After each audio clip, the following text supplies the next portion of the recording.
The storyteller I have chosen is the Gothic novelist V.C. Andrews.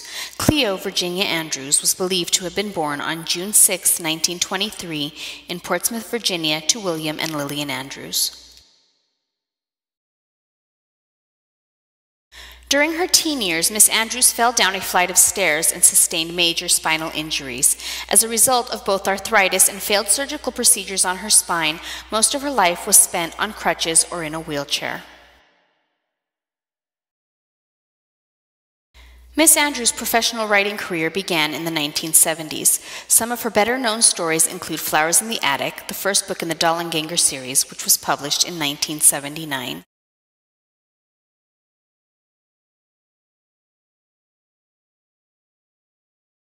Flowers in the Attic is about a girl named Kathy who lives with her parents, her sister Carrie, and her brothers Chris and Corey. Carrie and Corey are twins. One day, the whole family's lives dramatically change when, on Kathy's father's 36th birthday, two policemen came to the door to tell Corinne, Kathy's mother, that Christopher, Kathy's father, had been in a car accident and was killed instantly. Corinne, who was a housewife, has to decide what she wants to do to ensure her children's survival. She decides that their only chance is to return to her parents' home, Foxworth Hall. Malcolm Foxworth, Corinne's father, had disowned her when she married Christopher, Kathy's father. When Corinne and the children get to Foxworth Hall, we learn from Olivia, Corinne's mother, that she was disowned because Christopher is actually Malcolm's half-brother, or Corinne's uncle. We find out in the prequel, Garden of Shadows, which was written several years after Flowers in the Attic went into circulation, that Corinne and Christopher are not only uncle and niece, but also maternal half-siblings as a result of Malcolm forcing himself onto Alicia, Christopher's mother. Upon arriving at Foxworth Hall, Corinne and the children are led up the stairs to a room at the end of a hallway. The children are told by Olivia that they are to behave and that she will provide them with food and shelter, but she will not show them love or kindness. She also told them that the boys would share one bed and the girls would share the other, because God sees all. Corinne tells the children that they are to stay in the room and to not make a sound. She needed to win back her father's love so that she would be written back into his will. Corinne leaves and the children are left to get ready for bed. Later, Corinne tells the children of a large attic that is accessible through the closet. Chris and Kathy make this room into a playground for the twins. After a while, Corinne stops coming to see them due to a stipulation in Malcolm's will. It can never be discovered that Corinne had children with Christopher, or she again would be disinherited. The children end up being held captive in this room for over 3 years. The children discover that Corinne has married Malcolm's attorney, a Mr. Bart Winslow. Corey ends up getting very sick with what they believe to be pneumonia, but is actually arsenic poisoning, which Chris discovers after looking at a donut that Corey was eating under a microscope that he found in the attic.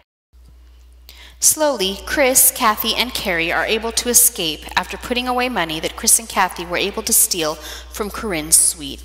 In the end, Kathy vows to get revenge against her mother and grandmother for putting them through so much, but later decides that karma will have her way with Corinne and Olivia.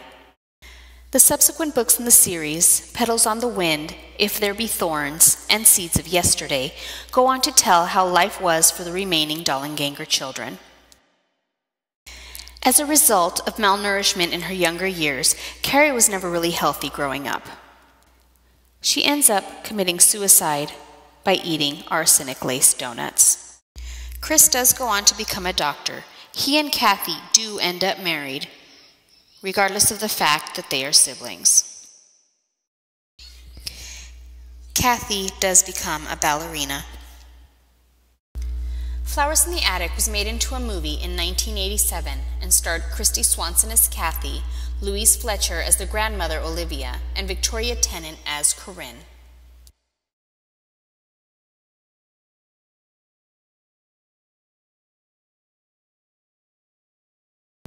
The different communication outlets that V.C. Andrews uses to tell her stories are the written word in the form of paperback novels and the movie that was adapted from the book in 1987. There are also several fan websites dedicated to V.C. Andrews, such as The Complete V.C. Andrews.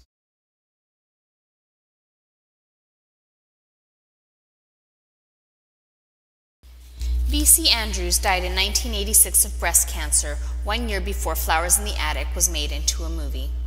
When the novel was adapted for film, it allowed several different people who would have probably never known who V.C. Andrews was otherwise to know of a new genre of literature, the Gothic novel.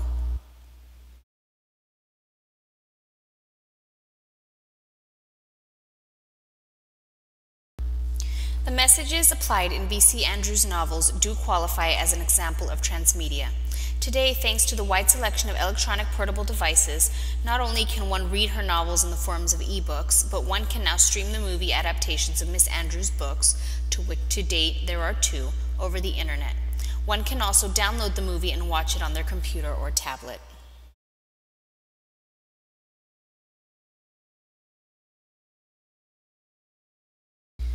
V.C. Andrews is known across cultures. Many a young girl, myself included, learned how to read on V.C. Andrews' material. Most, if not all, of Miss Andrews' novels were about young people being abused and taken advantage of by their guardians. In my opinion, that is what appeals to people of different cultures. Unfortunately, this kind of abuse happens more often than we would like to hear about.